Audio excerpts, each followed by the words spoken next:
Morning. How you doing, guys? It's a cold morning. How was that 18th of September?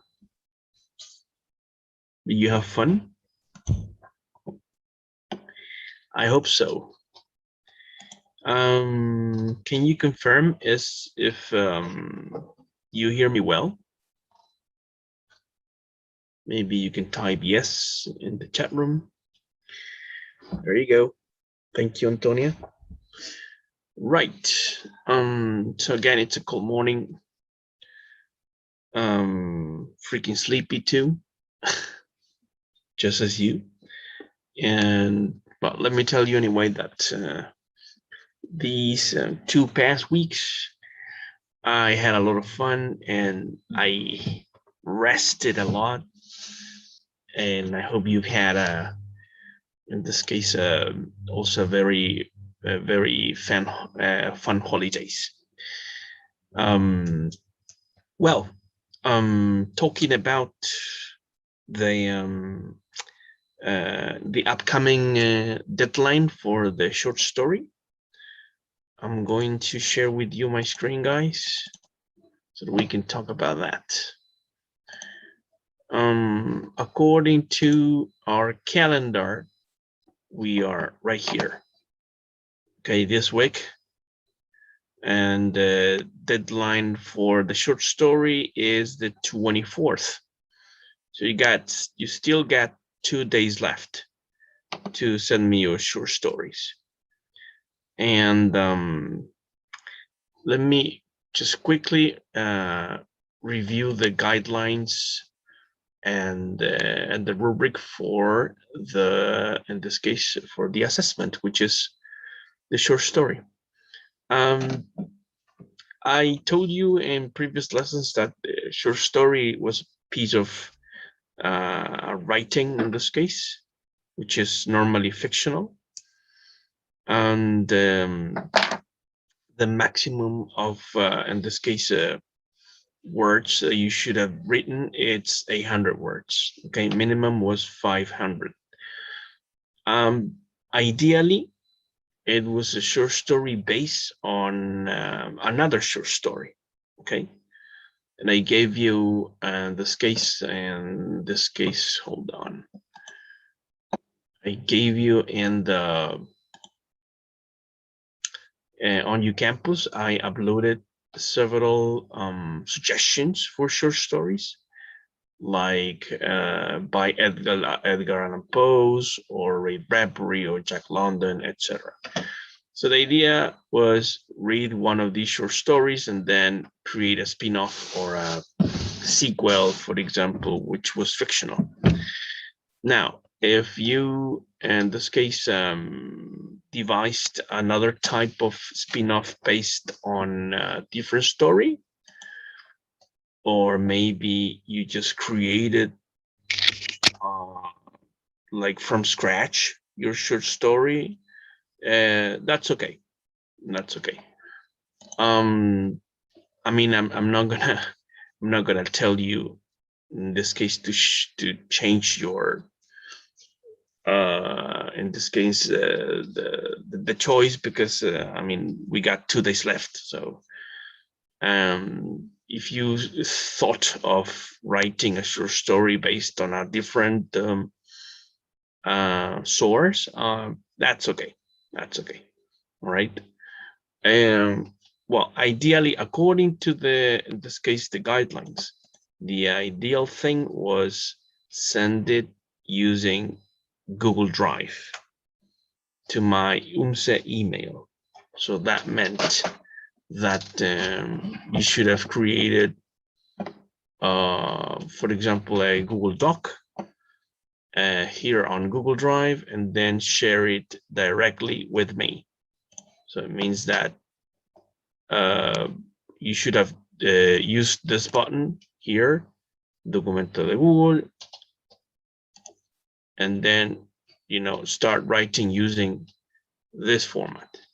Okay, and then share it with me with this button, compartir. That was the idea. Okay. Now, many of you just sent me the short story via uCampus or mail. I mean, that's okay, right? But originally the idea was different, right? So I got several emails. I got them through my, in this case, UMSA email, which is okay. Hold on a second. I received, yeah, I got several short stories from you guys in the other section. And hold on, I got Manuel Mayea, for example, Antonia Trincado, Valentina, Leighton, Derek, Caroline, etc. Right? So I'm gonna start checking those stories after Friday. So I'm gonna start on Saturday. Correcting those short stories. If you guys got any comments, any questions now, just type it or use the microphone. I'm just revising, in this case, the guidelines, right? The size of the letter was, in this case, 10 to 12 size. What else? You should have started with an interesting title. Describe the character, in this case, or characters according to the story, according to the context. You should have established the setting, plot, and the conflict within the story. That should be really clear. Climax in the story, and also the resolution, which is according to the structure that I gave you in previous lessons, like using the pyramid, or in this case, the modern structure or scheme. Okay. If you got these elements and the short story, that's good. That's really good. Also, maybe you thought, or you created your short story using this outline. First creating the character. Thinking about your character, which is in a situation, maybe a complicated situation. That's normally what should have happened. Trying to solve this problem, failing, and then having this climax in which there's a final attempt to fix pretty much everything, and then this character fails or reaches, in this case, success. It depends on you. And then the consequences, and that leads you to the resolution, which can be, in this case, a link to chapter 2 or the next episode, or you just finish the story right there. And what else?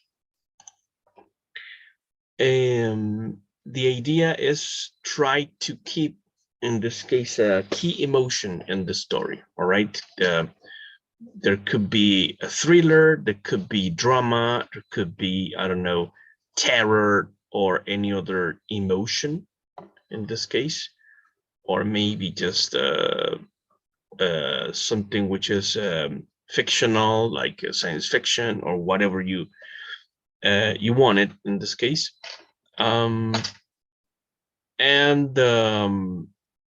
The idea was to keep your audience engaged in some way, the readers in some way. All right. As it was a short story, everything should have happened really quickly. Okay.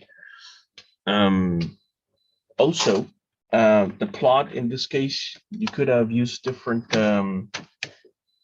resources, like plot twist or something which, like, sudden changes within the story, and also keeping the coherence, of course, within the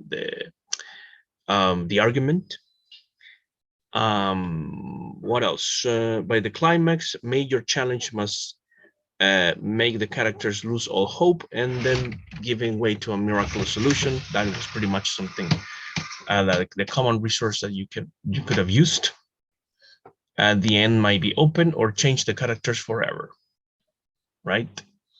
And this short story is equivalent to the 34% of your final average, and deadline is on Friday. What else regarding the short story? This is the rubric that we're going to be using. I'm going to be checking the grammar, the vocabulary quality, cohesion and coherence, mechanics, and the final task achievement in this case. These clearly the descriptors. The score in this case is going to be 15 points, basically. That's going to be the maximum score, 15 points. All right. What else? I don't know if you got any questions, any comments about the short story.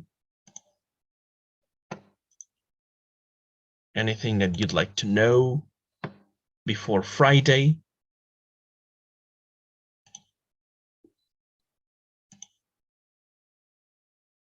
I assume that everything is clear then regarding the short story.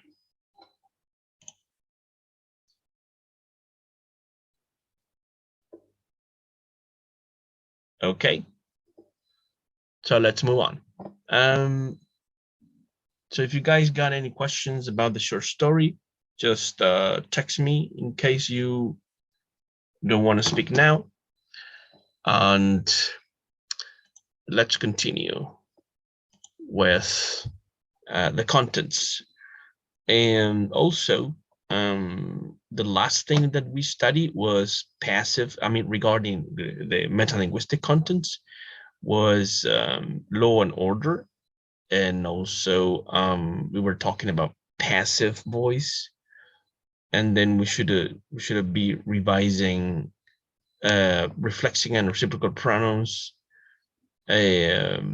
plus in this case comparatives or equivalents and movement prepositions. Okay, if we got time, we could study zero, definite, and indefinite articles and collective nouns. Okay, only if we got time today. Yesterday was asynchronous. Okay, yesterday was asynchronous. Like every Tuesday, you know, we're gonna do asynchronous, and I should upload a capsule. I think within today or tomorrow, I'm gonna be uploading a capsule regarding part of these contents, right? So we're gonna deal now with reflexive and reciprocal pronouns. And here we go.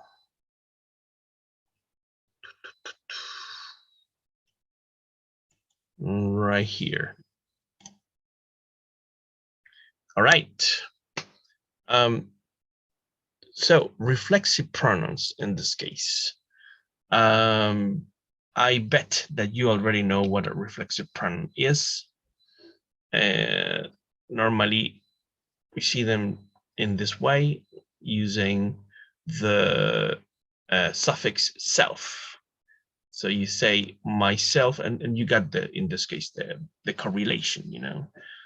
I to myself, you yourself, he himself, she herself, it itself, we ourselves, you yourselves, and they themselves. Okay, and we got different uses for this reflexive pronouns.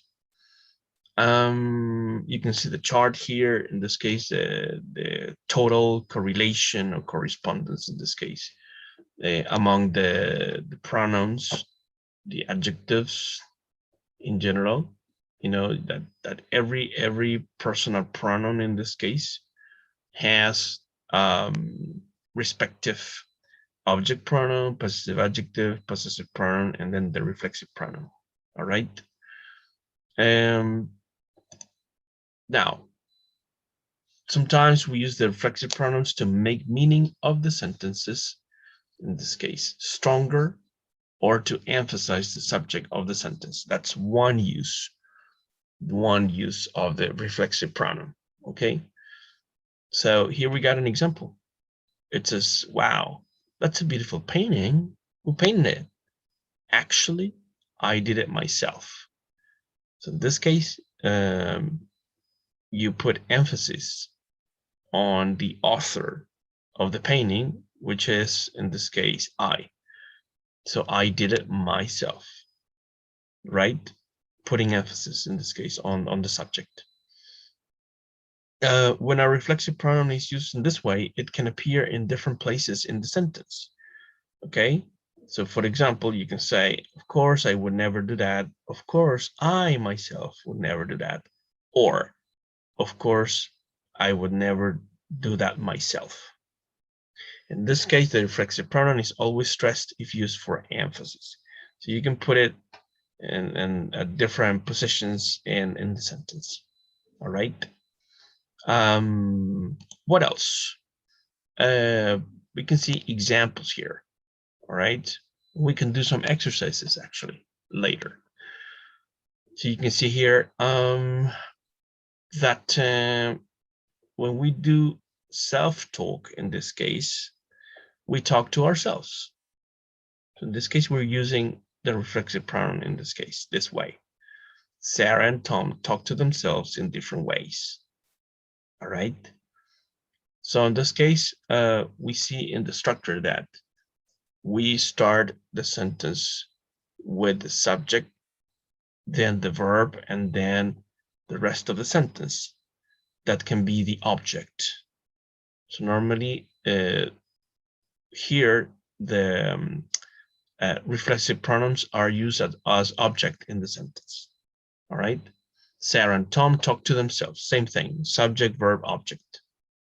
That's pretty much the underlying structure. More examples. Number 2, Sarah works out and keeps herself fit. Okay, so we got 2 verbs, and normally in this case, we use transitive verbs. Like keep is a transitive verb in this case. Sarah keeps herself fit. So transitive verbs, normally they need an object, and the object here is herself. All right. She tells herself, the same thing, you know, tell is a transitive verb. We need an object, and the object is herself. And of course, in this case, the object is directly related to the subject, right? Because that's the characteristic of the reflexive, you know, that normally you refer to the subject, right? She tells herself that her problems will get better.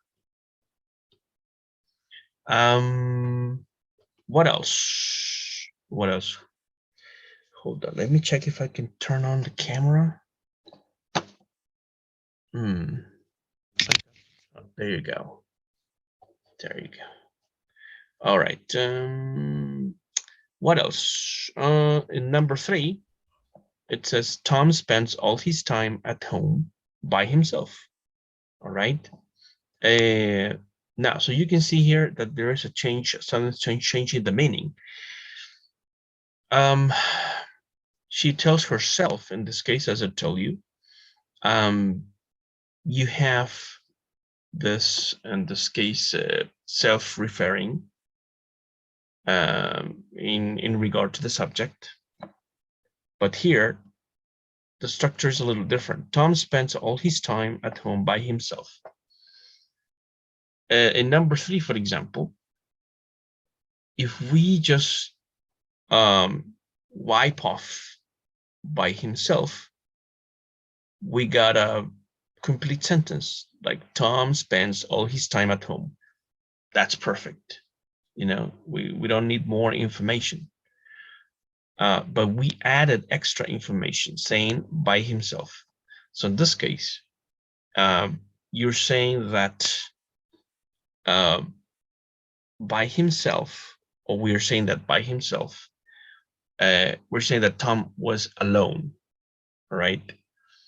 So this is not only in this case putting emphasis, okay, or we're not referring to the subject in this case as part of the sentence, because when you say she tells herself, we need an object. The verb, the transitive verbs requires an object. So if we eliminate herself in this case, we don't have a complete idea. All right. But in this case, number 3, if we eliminate by himself, we still got a complete idea. So it means that the use of the reflexive pronoun here is different. Okay. We don't need, but in this case, this phrase here, but we added it anyway because we're saying that Tom in this case was alone. All right, alone. It doesn't happen this thing in the previous example. All right. What else? Hold on a sec. Let's continue. He doesn't allow himself to have a good time. So again, we change the use of the reflexive pronoun.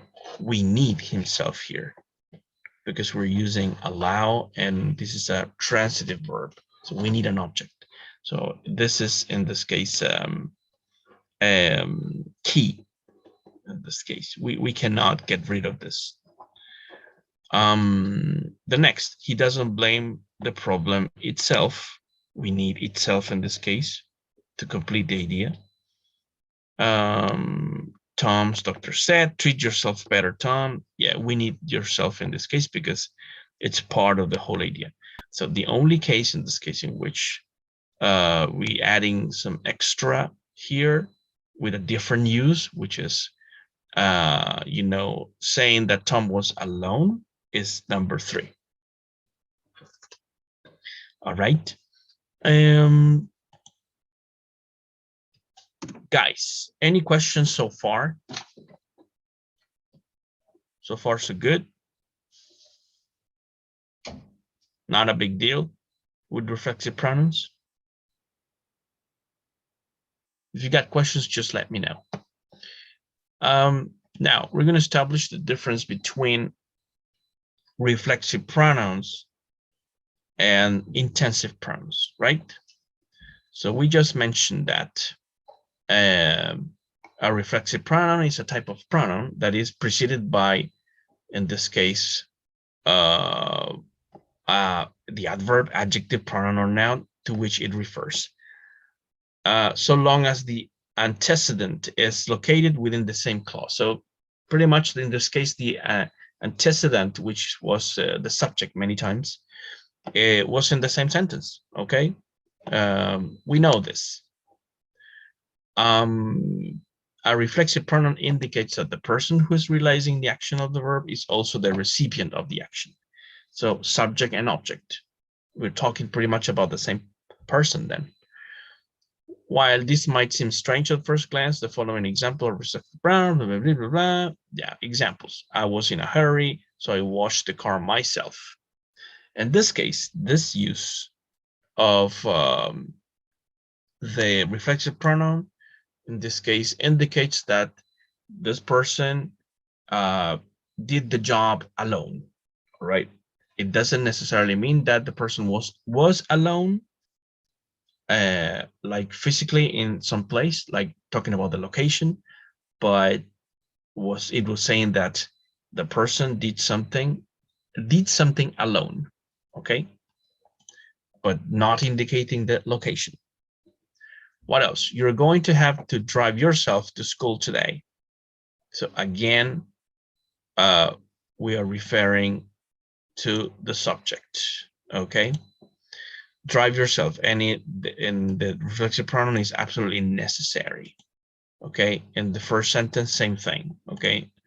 I cannot say, so I washed the car, and that's it, because the context requires more information in this case. So we had to put myself here. Same here. He wanted to impress her, So he baked a cake himself. In this case, same thing.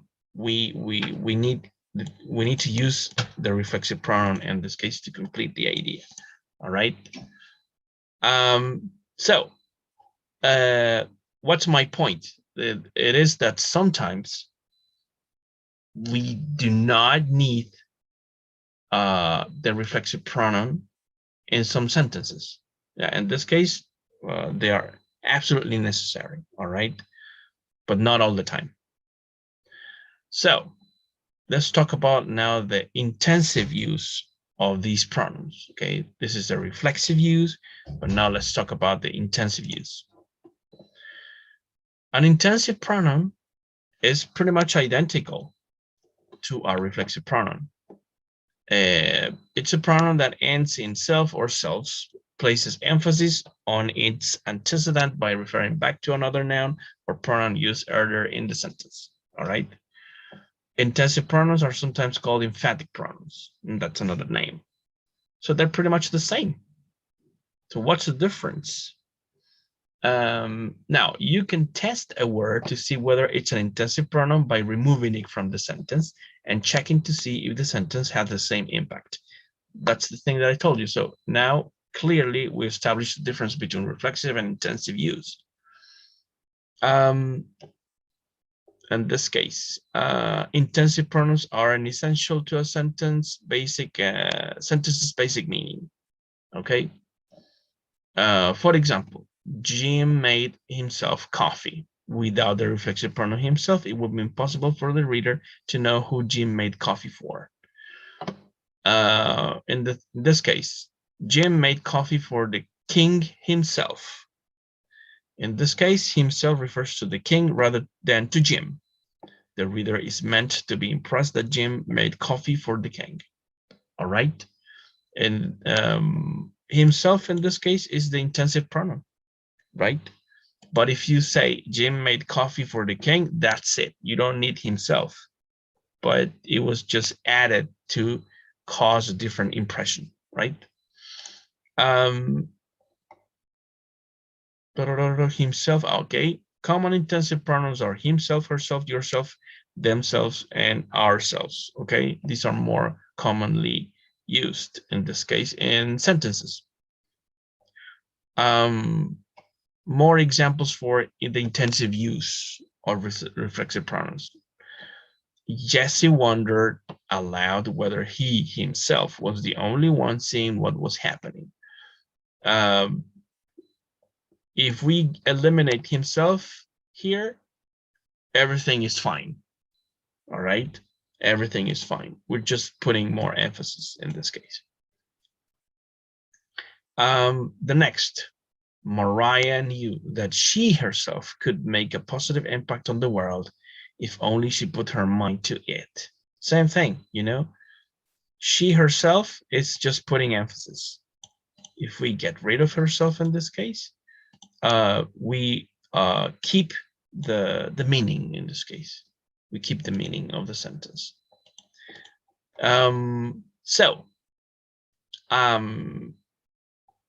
We can do in this case some exercises, right? It says choose the correct intensive pronoun to fill the blank in each sentence. So for example, number 1, we built a garden shed by. We built a garden shed by, in this case, myself, ourselves, themselves, himself. Okay, we can check out the answers at the end. You can type your choice in this case in the chat room if you want. You can use the microphone, whatever you want. Okay, there's one thing. Francisca Muñoz, B. Okay, there you go. Thank you. Camila, B. Okay, you guys agree then? We built the garden shed by ourselves. Okay, there you go. Let's go with number 2. I'm going to tell you the right answer at the end. Number 2, Jordan made a sandwich complete with pickles. Jordan made ourselves, yourself, himself, themselves. Nayaret, sí. Thank you, Nayaret. Camila, sí. Francisca, sí. All right, there you go. Thank you, guys. So number one was, in this case, according to you, was B. Number two, C. Okay. Number three, I'm a little nervous about walking by after dark. A, myself, ourselves, themselves, herself. Camila, A. Krishna, A. Francisca, A. All right. There you go. Thank you. If you guys agree with your classmates, just go for it. Number four, the twins are growing up fast. They're already walking by. Myself, ourselves, himself, themselves. Any ideas? Krishna, D.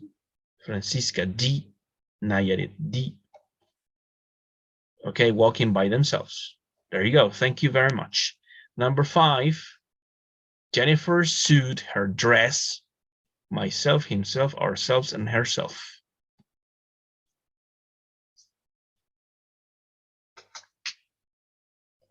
Okay, Krishna, D. Francisca, D. Nayarit, D. D, D, D, D, D. All right. So let's check it out. Let's double check.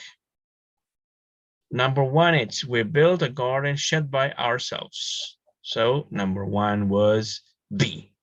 Good job, guys. Number two, C. Jordan made himself a sandwich complete with pickles. Okay, C was correct. Three, I'm a little nervous about walking by myself after dark. So the answer was A. Good job. And number four, the twins are growing up fast. They're already walking by themselves. And number five, Jennifer should dress herself. So congratulations, guys. Good job. Well done. Well done. Well done.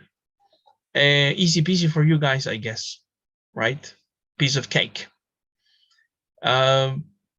Then we got here more exercises. For example, intensive versus reflexive. So we need to say if the use is reflexive or intensive according to the sentence. All right, and we're gonna do this one and then we finish. Ben built a boat for himself. So we're using himself in this case as a reflexive pronoun or intensive pronoun. What do you guys think?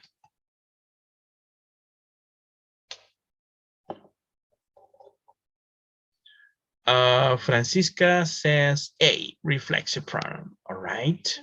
Thank you, Francisca. Anybody else? You guys agree with Francisca? Is this, in this case, himself reflexive or intensive? Putting emphasis, not necessary in the sentence, or it's absolutely necessary and it refers to Ben in this case. It's or an object that is completely necessary for the sentence. What do you think?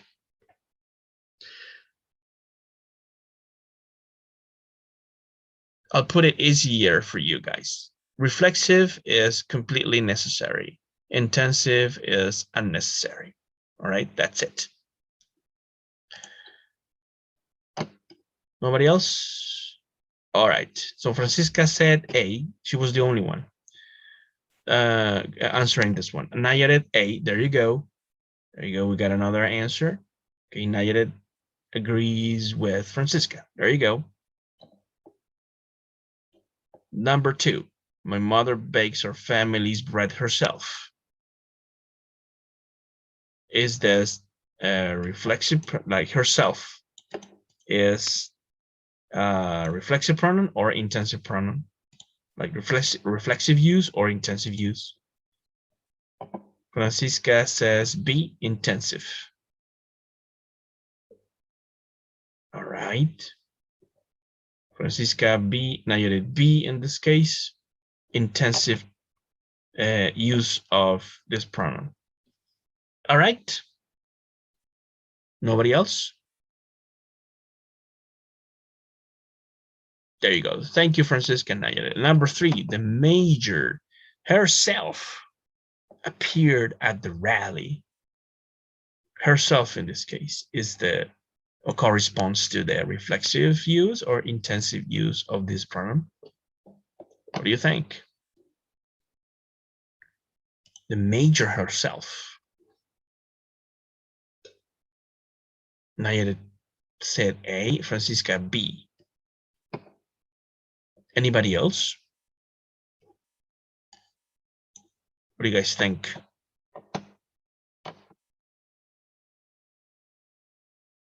Reflexive or intensive use of herself. Think about this. If you say the major appeared at the rally, does it make any difference? The major appeared at the rally, right? Or the major herself appeared at the rally. So you can see that if there is a change in the sentence, if it is significant. B, Francisca. Nayarit, B, Francisca Muñoz, B again. It's B. There you go. All right. Answer key. A, reflexive pronoun. B, intensive. 3 is B, intensive. There you go. That's the answer. Good job, ladies. Good job. So we're approaching the end of the lesson today. You guys got any question, any comments, something that you'd like to say? Algún reclamo, algún chiste, no sé, cualquier cosa, por favor, digan algo. So if you guys, in this case, are okay, I bet you're very sleepy today. Sí, ahora yo también tengo mucho sueño. Cualquier cosilla, entonces, todo crystal clear, dice la Francisca, very good. Ya, hay algo súper importante antes de terminar con esta sesión. Les mandé un mensaje indicándoles de que la próxima semana voy a empezar a ir presencial, pero solamente voy a ir 2 días. Ya, ustedes saben que no necesariamente cuando uno va en este tema de, digamos, fase 4, no tiene que ser los mismos horarios de las clases en sí. Entonces yo voy a seguir haciendo clases a los horarios que tenemos hasta ahora. Ya. No voy a dejar de hacer clases online, pero sí voy a ir 2 días a la U, que era creo que el martes, o ya ni me acuerdo. El martes y el viernes creo que era que dije. Entonces, aquí voy a ir a la U, obviamente voy a ir a hacer pega administrativa, ya, pero también voy a estar atendiendo estudiantes. Entonces, si alguno, alguna necesita como que le haga una tutoría o que hagamos unas clases grupales, de grupos chicos, díganme por WhatsApp, cuéntenme, profe, sabe que yo voy a ir el martes, o profe, yo voy a ir el viernes, y ármense un grupito y vayan y vemos si hay una sala desocupada con los aforos correspondientes. Vayan con su mascarilla, con su alcohol gel, con todas las cuestiones. Ya yo también voy a guardar todas las medidas, voy a hacer clase con mascarilla y todo el tema. Y ocupamos una sala si es que está desocupada, o por último ocupamos los pastos, cualquier espacio, digamos. Si es que el día está bonito, salimos, nos juntamos, hacemos un circulito en el pasto, nos sentamos en alguna parte cualquiera. Podemos usar las mesas, digamos, porque los kioscos no están habilitados, pero yo no sé si o sea, agarramos una silla y las ponemos afuera, nomás que tanto. ¿Ya? O podemos usar por ejemplo, no sé si ya algunos han visitado ya el campus y el departamento, pero en el departamento le llaman el hoyo, que es como, que es como un lugar de reunión donde gente come y socializa. Es como un comedorcito que hay ahí dentro del departamento.